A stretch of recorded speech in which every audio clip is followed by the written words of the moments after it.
ګوره زه د یو پېښې شاهد یم. دا وکیل احمد متوکل نه دی، د طالبانو د دورې وزیر خارجه و.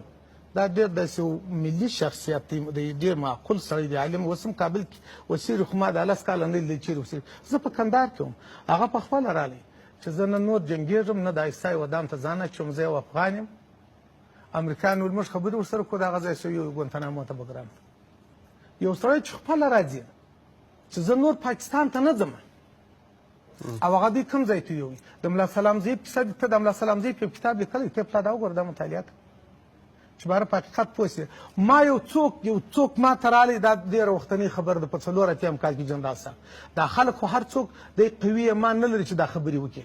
یو څوک ما ته رالی، زه بیریږم، ته ما بوځه دغه یو چا سره مې کښېنوه چې ما نه زیري، زه به خیاطي کوم. ما واروستی، هلته چې مې واروستی هغه ورته ویل ته طالب نه یې د ولیم، ول په جنګ کې نه یې د ولیا، ول نو ته خیاطي څه کوې، خو کار شروع کړه. زه به 10 میله کلاشینکوف درته رانیسم، 2 راکټ به درته رانیسم، 2 پیکار، 10 موټرسایکلان معاش به هم در کوم. کار زما په مخ کې ورته ویل، زه ورته نه زما په مخ کې ورته ویل. دولتي کس ورته ویل؟ خارجي ورته ویل، دولتي کس نه، خارجي ورته ویل. دا زما د سترګو لیدلی حال دی. په 2 اتیایم کال کې زه د روزګان ولایت ته خاص روزګان د ولسوالۍ ولسوال روژه وه. ماپښین اطلاع راغله، ول د انارګل اکا زوی یې وویشتی مړی کې، د اکا زوی ویشتلی و. ما 4 کس عسکر ورپسې ولېږله، پښه مې په پلستر کې و، په یو جنګ کې ویشتل شویم چې دا قاتل ونیسي. دا 4 عسکر ولاړو، قاتل یې ونیوی، قاتل یې را روان کړی دی. په لاره کې 14 کس طالبان کمین ورته ونیوی، قاتل یې هم وواژې، از ما 4 عسکر یې هم ووژل. اطلاع راغله، زما یو هزاره ورور قمندان و، زه و هغه پسې ووتو، 18 کس عسکر مې بوتو. جنګ دا 14 کسه طالبان محاصره کړو، قریب چې ژوندي یې نه سو. په دغه وخت یو قطه د سپیشل فورس د امریکایانو حالته و، هغه راپسې راغلو. باره یې ویل تا ولې زموږ څه کومک ونه غوښتې؟ ما وروره ته په القاعدې پسې راغلی، دا طالب دی، پر دې زه غښتلی یم. هغه 14 کسه دي، موږ 18 کسه یو، اوس یې ژوندي نه سم. ولې یا موږ ته کومک ته راغلي یو، تا ولې زموږ بې اجازې دا کار وکړي؟ ما زه ضرورت نه لرم چې په دې داخلي چارو کې ستاسو اجازه واخلم. ول اوس به یو طرف موږ ته راکوې، ما زه تا ته اصلا طرف نه در کوم.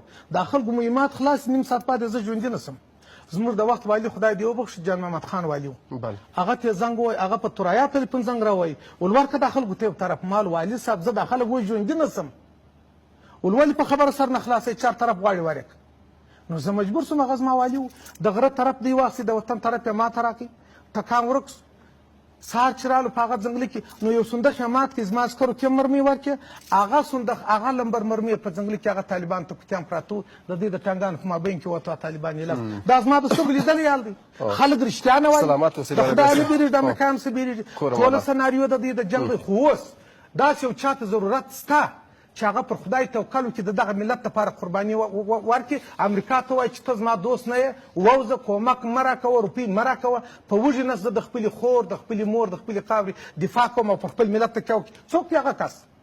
دا خلک یې ټوله دی په ګروګان کې اخیستي دي. هر یو ورته ویلي چې که دې دا شور وخواړئ، تا خو غلا کړی، د مارکېټ یې جوړ کړی دی، په دوبۍ کې دې روپۍ پرتې دي، خلک دې ویشلي دي، ناقص د حقوق بشر.